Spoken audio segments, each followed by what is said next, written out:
சாத் பின் உபைதா ரஹ்மத்துல்லாஹி அலைஹி அவர்கள் கூறியதாவது, அப்துல்லாஹ் பின் உமர் ரலியல்லாஹு அன்ஹு அவர்கள், இஸ்லாம் எனும் மாளிகை 5 தூண்கள் மீது எழுப்பப்பட்டுள்ளது. அவை இறைவன் ஒருவன் என ஏற்பது, 2 தொழுகையை கடைபிடிப்பது, 3 ஜக்காத்து வழங்குவது, 4 ரமதான் மாதத்தில் நோன்பு நோற்பது, 5 ஹஜ் செய்வது என்று நபி ஸல்லல்லாஹு அலைஹி வஸல்லம் அவர்கள் கூறினார்கள் என்றார்கள்.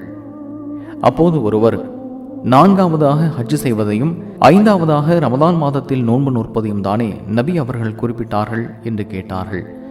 அதற்கு அப்துல்லாஹ் பின் உமர் ரலியல்லாஹு அன்ஹு அவர்கள், இல்லை, 4வது ரமதான் மாதத்தில் நோன்பு நோற்பது, 5வது ஹஜ் செய்வது என்று கூறிவிட்டு, இவ்வாறுதான் நான் அல்லாஹ்வின் தூதர் ஸல்லல்லாஹு அலைஹி வஸல்லம் அவர்களிடமிருந்து செவியேற்றேன் என்று கூறினார்கள். சஹீஹ் முஸ்லிம் 19.